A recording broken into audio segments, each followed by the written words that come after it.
We love old cemeteries and churchyards, so come with us as we explore these places for the past.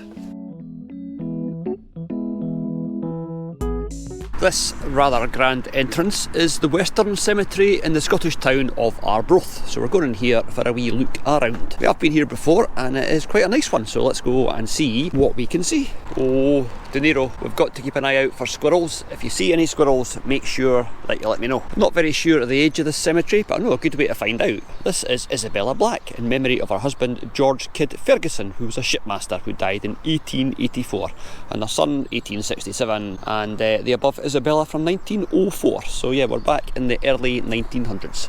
There is Mary Finlayson, in memory of her affectionate husband James Proctor, who died in 1869. And there's one that looks a wee bit older. Nope, same age, 1870 on that one. So let's keep going and see how far back we can get. That one is 1872, although it's quite badly weathered. Oh, that's quite cool. He must have been an artist, because look, yes, it says there, George Duncan, painter. That wasn't much of a guess, from 1872, but he's got his little palette and paintbrushes on his tombstone. That is really smart. Yeah, so that is William Aitkenhead, an architect who died in 1887. I think 1880s are about as far back, 1850s, yeah, mid-1800s is about as far back as we are going to get. But there are some nice big grand stones, so we'll go and hunt out some of those. And speaking of nice big grand stones, that is the nicest, biggest and grandest one that we've seen so far. And that is, let's see what we can see, that is James Smith Crichton MD. So he was a doctor who died in 1887, and then it's got the big blurb about highly gifted, gentle and pious. He was an eminent physician and an accomplished scholar, a liberal-minded, general, earnest man. Yeah, okay, how much of that is true, as always, we don't know. And his widow is at the bottom there. She died in 1934. De Niro is taking the "if you see any squirrels, tell us" thing quite seriously. He is looking for squirrels. There are some interesting inscriptions on these stones. That's got ferns at the top of it, and it was erected by his mother in memory of Andrew Callum, who was a flesher, and also of her other son John, who died in 1878. And behind them, kind of overshadowing it, is that, which is quite grand. Let's see who we can see on this. This is, on this side, it's David Burnett Meek, who died in 1880, but the main man will be on the front. Erected by W&D Meek merchants of Arbroath in memory of their mother Betsy Robertson or Meek, who died in 1877.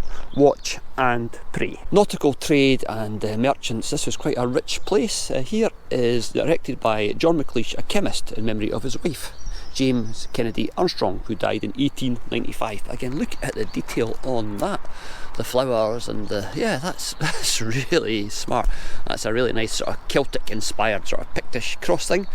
And next to that is a much less impressive cross, but still quite a nice one, erected by Susan Davidson in memory of her brother David Davidson, who died in 1887. So these are all mid to late 1800s. So although it is comparatively new, there is Arthur G. Copland, the chief engineer, who died in 1941, and his mother, who died in 1957. And oh, I like that stone. I like the black and white. It's got 1872 and a fairly deep sort of embossing, engraving at the top, so a lot of this has been cut back to make that. That's actually probably taken quite a lot of work. Erected by Charles Gordon and his wife Betsy Fotheringham in memory of their daughter Elizabeth Duncan Gordon, who departed this life 1872, aged 21. And there is John Anderson, who is also a chief engineer, who died at St Petersburg in 1888, aged 39. And yeah, so the chief engineer and the chief engineer. This is Engineering Corner. We looked at some of the big graveyards in London that are about the same age, and everybody is crammed in. Here, people have got a lot more space. There's quite a big avenue between the rows of tombstones, which is quite nice. It gives it quite a nice sort of vibe. This guy's hidden away in a dark corner. I'm assuming it's a guy, erected by Jane Reid in loving memory of her husband John Reid, who died in 1886, and their daughter and their children, Andrew, Edmund and Mary, who died in infancy. Oh, always a sad thing to see. Right, let's keep going down here. There are lots and lots of gravestones to read, so yeah, let's just get on with it. This one is quite specific with the length of time people have been alive, because it is in memory of their beloved daughter Jane Swankie, who died 6.5 months, and the above Lily Smith, who died in 1920, aged 68.5. I don't think I've ever seen that before. I've seen it in months and weeks, but never in years, never 68 and a half years. That would have been quite impressive in its day, and they've got excellent value for money because they've got carving all the way from the very top, erected by Robert Cargill, fisherman. Alright, fisherman and his wife Jane Bremner in memory of their children John, Thomas, William, James, etc, etc, all the way down to the bottom, with the fonts getting smaller and smaller so they could squeeze it in. And that is Jane, who's interred in the Eastern Cemetery, which is the other big cemetery in Arbroath, and then of their son Peter on the base, and at the very, very bottom until the day breaks and the shadows flee away. And in amongst lots and lots of big grand stones, there is that for J. Fairweather, which has just got his name on it, but it's a very small stone, but he has got his own conifer bush, so I suppose that makes up for it. This one is erected by Margaret Lawson in memory of her husband David Clark from 1873, and of their children Betsy, who is in the churchyard at St Cyrus, where we will be going one day, and Margaret, who's in the churchyard at St Vigians, where we are going later on today. So stay tuned for a future episode, possibly the next episode, and that'll be St Vigians, which is very historic and I am quite looking forward to. This one is very grand and lost in this rhododendron bush. I'm not into my botany, I think that's a rhododendron bush, but this is put up by Catherine Webster in memory of her husband Alan Rennie, who was a flax merchant from Arbroath, who died in 1868, and their daughter Isa, who died in 1874, aged 11, and their son Alan, who died and is buried at Kuala Lumpur, Malaysia. I tried to read that and I didn't expect it to say Kuala Lumpur, Mali States, on the 8th of April 1908. Wow, he is obviously not here. I've never seen the Mali States and Kuala Lumpur on a gravestone in Britain yet, so there you are, that's our first. This is definitely the grandest bit. Off to the right, away over there, it looks like it's all very modern, so we're going to stay on this side for now. But there is also quite a cool building here that we're going to have a look at from the outside. It's unexpected and really, really rather nice, so we're heading that way now. And this is our nice obelisk for PM and IT. And who are PM and IT? Well, they are Isabella Thornton, the beloved wife of Peter Marr. She died in 1880 and he died in 1894. Sorrow vanquished, labour ended, Jordan passed. We keep seeing clues of places that we want to visit. This is another really nice obelisk, and this is John Smith, died 20th September 1851, aged 2 days. And is interred in the old burying ground Dundee, so there's somewhere to add to our list. Then James Adam Smith, who was 13 months, and Isabella Smith, who was 9.5 years, and Isabella Adam, the wife of John Sim Smith, etc., all the way down again to the very bottom of the stone. That is what you call getting your money's worth. They run out of space in 1954. Sneak peek, there's the mortuary chapel over there. I was going to go down that way, but I've seen something over here that might be interesting. My eyesight is not quite up to telling you if it is, or it might just be, no, it's just a broken gravestone. But as we've come all this way, let's go over and have a wee look. Definitely worth it. Look at that. That is some incredible detail on her up there. And this is in memory of Anne Martin, wife of William Gregg, who died the 15th of June 1872, and their son Thomas and William himself, as always. And then Jane Brown, who that was their daughter, and their second son George Alexander. This is really smart. This cemetery is actually proving to be a lot more interesting than I thought it was going to. Have I mentioned this is quite a nice wee place? Well, this is quite a nice wee place, but we're going over this way now because there is a quite grand looking gravestone, and next to that, have you spotted it yet? You probably did before I did because I was waffling, but there's a Commonwealth War grave. I know that's only the first one that we're going to see today. There's quite a lot here. This one took a bit of reading because it's quite far gone, and it would have been quite a nice stone when it was first put up. That is Annie Kidd, beloved wife of William Bell of Spittal, Buckley View, I think that says. Died August 19th, 1921. Yeah, quite a nice stone. Not quite as grand as the one next to it, which is Jane Welsh, wife of David Lowe, again from 1921. But over here is First Air Mechanic A.C. Petrie of the Royal Air Force from December 1918, aged 40. Leave thee now, our loved one, sleeping. As we're getting further into the graveyard, it's all getting a bit newer. These are all 1930s, 1940s-ish, but we're heading now across towards a rather grand grey granite one we can see, and then that building that I keep teasing you with. Oh, but first, let's go this way because that's a very, very grand tombstone.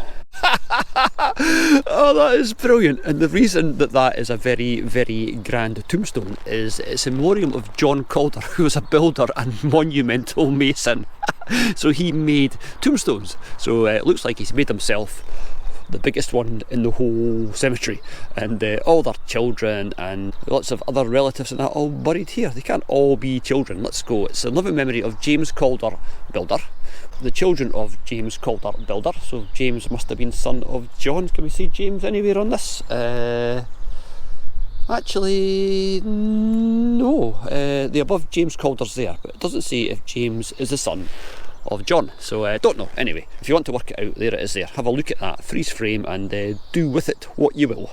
And right next to the Calder's quite impressive self-built tombstone, this is another really nice Celtic cross in memory of David, who died in 1850 something, aged 5 months, and his father James Dewar, who died, all the bits with the dates have gone, 1908 there, 1904, I can't really see that, but anyway, that's quite an impressive cross. Do like that one. I'm sorry, I do love that. He was a monumental mason. It's just, yeah, that explains the tombstone. We do go places and we see names that seem to occur, like particularly in that place. Maybe it's just coincidence, but here we've got Betsy Ritchie, who died in 1837, and next door to Betsy Ritchie we've got Betsy Lowe, who died in 1882. We've seen a few Betsy's that dotted about already. It's sometimes names just sort of stick in your head as you're wandering about, and in this place so far it is Betsy. But now let's go and show you around that. Well, actually, we'll show you around that after we've been down here, because there's some other fairly nice monuments. When are these from? These are from the 1960s, so again we are a bit more modern, and that is Archibald Craig Anderson, solicitor. Alright, that's why it's a bit more modern, and he was also the Provost of Arbroath until 1925. And then there's another Celtic cross with a Celtic cross behind it, and we're just heading down this way because I've just realised I'm on the wrong side of the row, so we'll take a shortcut between Maud Mary Murray and Eliza Wood. Excuse us guys, just passing through, thank you very much, because we're going to go and look at that. And it is in loving memory of James Roger, wife of James Adams MD, again is doctor, who died at the Willows, Arbroath in 1896, and also the doctor himself, who died in 1898. But that is yeah, that is really impressive. That is, yeah, liking that one quite a lot. These are quite grand. That is George Thornton, JP, sometime Provost of Arbroath, who died in 1911. But next to that, this is the wife of James Adam MD, and she was Jane Roger, who died at the Willows, Arbroath in 1896, and of the good doctor himself, who had a few quid in the bank, because that is not a bad stone. Look at the detailing at the top. That is really quite impressive. And we are going to make it across there soon, but first of all we've got to go and have a look at this one. There's a big white marble one, and then there's that big grey granite one, which is well, this is the and of side, so there must be a actual name on the front. Let's spin through again and have a look at the front, and that is to the memory of William Webster, who was a manufacturer from Arbroath, who died in 1887, aged 78, and his wife Helen Waddle, who died in 1890 something, 95 possibly. Next to them there's this, which is really, really smart. I bet that was as expensive as anything else. Recto Cursu, and it's got a little knight's helmet and the winged horse and stuff, in memory of David Corser Jr., who died in 1904, aged 43, and his wife Helen Morton Webster, who died died in 1924, aged 62. Their granddaughter, etc., all the way down to the bottom there, 1969. That is a really, really imposing chunk of marble. So this is the mortuary chapel, designed by a guy called Patrick Allen Fraser, and he's actually buried inside it. It was actually designed for his wife. He designed it for her, but she was the rich one and he was a starving artist, so you can guess where the money came from. But once it was built, he had their parents sort of dug up from the Arbroath Abbey graveyard and brought here to a much grander setting. But if you want to see the definition of optimism, at the top there's a sundial, and this is Arbroath in Scotland, so I've got no idea how many days of the year that is actually usable. It is a gloriously grand building. Oh, what's that? It says difference between time shown on sundial and Greenwich Mean Time. So there's your correction factor, because we are not on the Greenwich Meridian. And there's a cross, and there's a very intricate pillar, and there's a different intricate pillar, and there's a more traditional clock. Oh wow, and if you look up there just to the right of the clock, I hope you can see that, there's some faces looking out of the stone, and over there as well.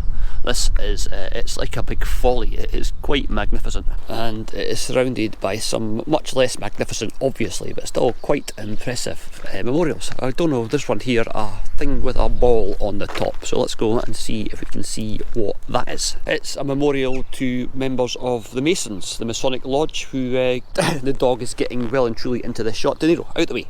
Alright, this is a memorial to the Masons who died in the First World War and the Second World War. The Freemasons are a sort of shadowy bunch of people who meet up and have strange handshakes. I know nothing else about them really. Lots and lots of quite grand tombstones. After we've finished here, I want to go and try and find somewhere old though, somewhere with skulls and crossbones and stuff, because I do like this. It's very interesting, it's very informative, but you can't beat a proper old-fashioned graveyard with tabletop tombstones and all that good stuff. Not a bad wee place to end up, I think.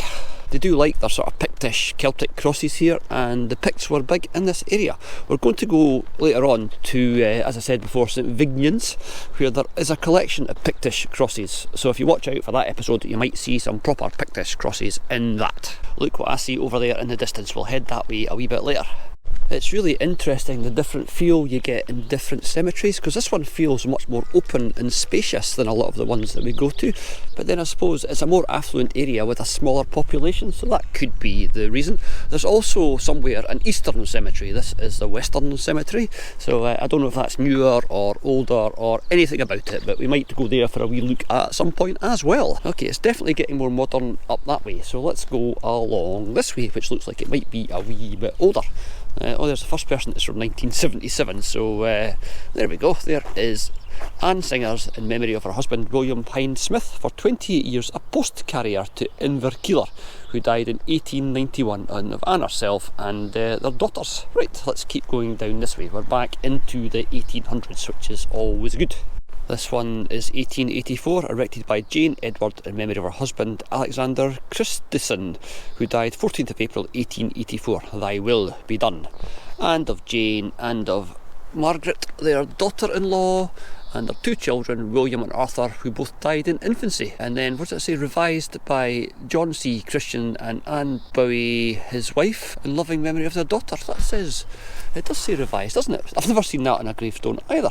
Revised by John Christensen and Anne Bowie, his wife, in loving memory of their daughter Lottie. I wonder if that means it was just like added later, and revised just means this is new. No idea, but that's an interesting thing to spot. Up here it's a little bit more higgledy-piggledy. I wonder if that means it's older. Let's have a look. That is not still 1880s, 1870s. That is John Brockie, in memory of his father and mother, John Brockie and Isabella Martin, who died in 1881. I thought I said 1681 and I almost did a little squeak, but it doesn't. Alright, I'm getting led over this way. We're going to go and look at Mary F. Barry, in loving memory of her husband George Draken, who died in 1882, and of Mary herself, obviously. Right, let's keep going down this way. I'm not sure what's up in this corner, but it's quite grand. Again, over there against the back fence, there's lots of nice big monuments, so we'll head over that way and see what we can find out. This bit here is all very new, but against the back wall, I'm guessing, is not. So who has got this big grey thing in front of us? That is in loving memory of Private William Howie of the Lowland Field Ambulance Royal Army Medical Corps, who died on service at Howick, that's in the Scottish borders, in 1916, aged 31, and is interred here. And his parents and his younger son lost at sea while in active service in 1943. Right, wow, so it was worth coming across this way. And there is in memory of John McLaren Thine, who died, bad timing, on Christmas Day 1899, aged 42 years. And then that is Richard Jarvis Fleming, who was born on the 28th of December 1866, and he died at sea on the 1st of June 1909. So you can tell it is a nautical sort of place. Lots of people on tombstones died at sea. And then we've got John McLaren Time, killed in action in Germany 29th of March 1945, and interred in Holland, aged 21. Yeah, cool. So there's supposed to be World War I graves dotted about here, but I'm not finding many. We've seen one so far, but there are lots of people who died in the First World War on these stones. If you don't believe me about the nautical thing, there is Landell's Nickel, Commodore Captain Royal Naval Reserve, lost at sea on active service in 1940, and next to him is Alexander David Smith, drowned in the Mediterranean by enemy action on 12 September 1917, aged 28. And it was all getting a bit more modern up there, or very modern in some cases.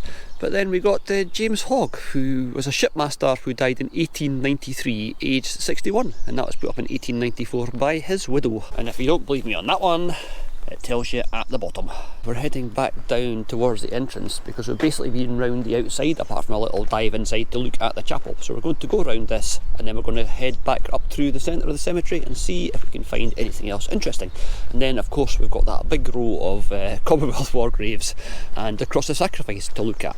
But first, guess what? Yeah, I'm going to go over here. I've just spotted another war grave, so let's go and see who, and more importantly, when. It is D.H. Brown, a deckhand for the Royal Naval Reserve, and he was on HMS Pactolus. I had to look at that a couple of times, yeah.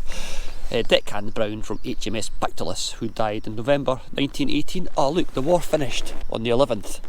He died on the 8th, a loved one at rest. Our path has now become incredibly convoluted because I keep seeing things that look interesting. That over there looks like a war grave, but I don't think it is because it's on a plinth, and that is a really nice stone. I like this weathering.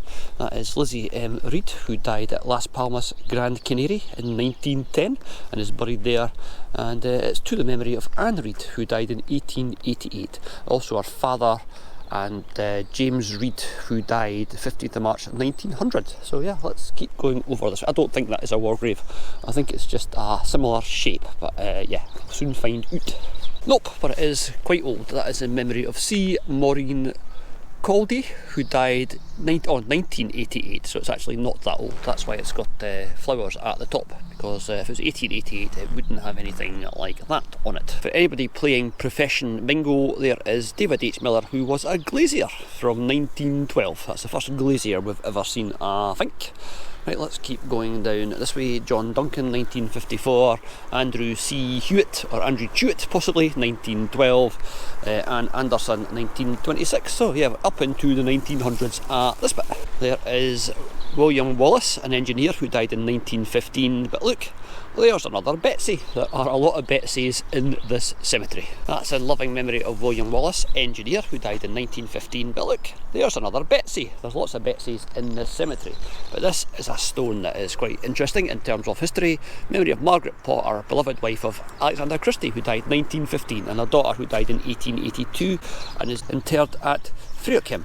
And their son Alexander, killed in action in France on the 10th of August 1918, and their son John, who died at Niagara Falls in New York, USA, who died in 1931 and is interred there. That bit over there is definitely more modern, but this bit here looks like it might be quite old. Let's see what we can find out. That is somebody from 2014, so yeah, that's very modern. And this is Alexander Scott, a shipmaster, in memory of his daughter Mary Jane, who died 1870, aged 4.5 months, and he died in 1885, aged 46, and various other members of their family, including David, who was also a shipmaster, who died at Newport News in America. Wow, another again, a long way from home during the war. That's quite nice, eh? They've got their own little canopy of holly trees. That is erected by Robert Tate in memory of his wife Isabella Johnson, who died in 1886, aged 51. Wow, that's just a nice wee situation. So let's keep going up here through the old and new, because that's 2013 there. And that one there is William Leakey Seaman, who died suddenly at Liverpool in 1875. So 1800s and much more recent. So yeah, that's toppling forward a bit as well. That's not long for the standing up life. And beside it, from 1872, erected by Mary Mann in memory of her husband, who was a draper. But James Dundas, and then they realised that wasn't going to fit, so they had to put the raper in smaller letters. That's a unfortunate choice of the point at which they changed the font. Anyway, Arbroath, born 1810, died 1868. But yep, there's another thing where the mason appears to have got it a little bit wrong. In ever loving memory of William W. Royal, who was a teacher who died in 1927. That's it must have been cleaned, or yeah, it's strange. It doesn't feel like it's been cleaned. It's dark at the top, and then beneath where there's letters, it's clean, unless the letters are stopping the rain. I don't know, I'm gibbering. This bit here is a bit more like a sort of garden cemetery. There's lots and lots of vegetation around about the tombstones. This rather nice column here is for Alexander Petrie, who died in 1892, and his wife Barbara. And it was erected by Alexander Petrie Jr., who was a merchant from Arbroath. And this one is in the memory of William Lowe, who died in 1897, aged 61, and his children, Robert and Helen and William Alexander, who was a marine engineer who died at East London, South Africa in 1914. And then Alexander Petrie, MB, captain in the Royal Army Medical Corps, fell in action at Loggeville Village, Battle of the Somme, 14th of July 1916, aged 41. One of many, many thousands who died round about that day. Here's the grave of Captain Sim, who died in 1907, and his son William, who died in 1899, aged 37. And there's his widow as well, who died on Christmas Day 1912. That's the second died on Christmas Day we've seen, and there's some people who have got a maximum security fence around their little bit. It's not really maximum security because a lot of it is missing. Oh look, it's another Betsy, in memory of her husband James Munro, who was an iron founder from Dundee, and also Archibald, their son, who died in 1873, and James, their son, who died at Swindon in Wiltshire, down in England, and then Betsy herself. And next to them is Elizabeth Beattie, in memory of her husband George Munro, who was an engineer. Again, died in 1873 and is interred here, and their son George lost at sea in 1885. A big imposing lump of stone in memory of Charles Webster Corser, manufacturer of Seathworth, Arbroath, who born 26th of January 1835, died November 1900, and his infant daughter and various other family members, a usual assortment. And this is something that I have learnt since I started doing this channel, because we see a lot of these broken columns, and I was thinking, is that just broken because something's fallen off it or designed like that? Apparently, and thank you very much for telling us this, it signifies or symbolises a life cut short. So now we know. Here's another thing we've never seen before. Erected by William, Rachel, Anne, James and David Hunter in memory of their parents, John Hunter, who died in 1866, and Mary Ross, who died in 1879, and also their brothers and sisters. But they've got John died 19th July 1862, aged 21 years, and Agnes, and then instead of having died again, they've just got like ditto, and then aged ditto 25 years all the way down there. But they all lived to a good age, didn't they? None of them died in infancy. Let's have a look at the bottom. That is Mary Ann Ross, daughter of William Hunter, who died aged 2 years and 7 months, and Isabella died 1 year, and his son John, who died I was wrong. Those all made it to a decent age. A lot of the family didn't. That's an unusual sight. That is one of those little birdies on a tombstone, and it's still got its head. And let's see if we can see this. Yep, we can. This is to Captain Stuart Mill and Anne Anderson, his wife, who died. Can we see a date? Any sign of a date? 1889 there. Yep. So that's lasted quite a long time. They usually are missing a head. And here is the line of war graves that we saw from the other side of the cemetery, and let's have a look. This is Sub-Lieutenant R.H. Reid of the Royal Naval Reserve from 1940, and somebody else, 23rd of August 1940. That is Midshipman J.A. McShane and Sub-Lieutenant Reid, and they both died on the same day. And the reason that a lot of these are here, I'm guessing, is there's a military base near this place called HMS Condor, which is where the Royal Marines are based. So I'm guessing that's why there's quite a lot of, well, the reservists, Royal Naval Reserve, all from 1940. So yeah, that's not all from 1940, but you knew what I meant, yeah. From the 40s at this bit. I'm guessing if we get further up we might find some from the First World War as well, if you're very, very lucky. And behind them there is the cross of sacrifice that you can have in a graveyard if there's more than 40 Commonwealth war graves there. That's quite nice, and that was unveiled by the architect that actually did a lot of the monumental architecture for the Commonwealth War Graves Commissions. So working up the line, they're all naval types, and then you get to this. And as you can see, that is a different shape of gravestone, and that's because the guy here is Dutch. He is R.A.C. Heijne, H-E-I-J-N-E, Heine, from Matros 1E KL Arrow KM. And I'm really sorry, I've just murdered the Dutch language, but he died in 1943. So heading up this way, that's a nice shiny stone. There's lots of stones get replaced as they need to be replaced. They're all very well looked after. And up here, I'm guessing that is another Dutch gentleman.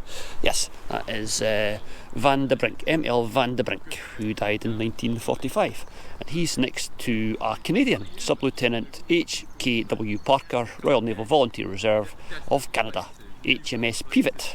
I take it back, I think these are all Second World War. That is another Canadian, K.R. Hanna, an able seaman from HMCS Niobe. I guess that's His Majesty's Canadian ship, I would guess, from 1945. And there's a warrant officer pilot from the Royal Air Force from 1945. So 1945 HMS Condor, HMS Peewit 1944, 1943. Yeah, these are all 1940s. So the First World War graves are just dotted about.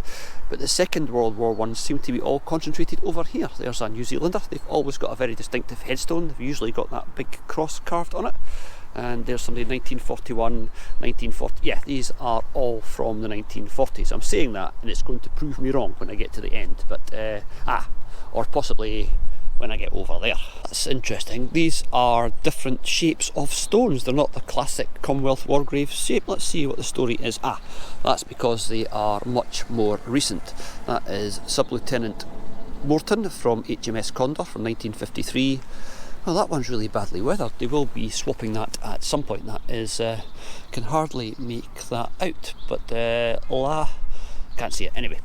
There is Mechanic Sidney Parkin, who died in 1965, and Engineering Sub-Lieutenant Charles Ernest Gray from HMS Goldcrest, who died again 1965.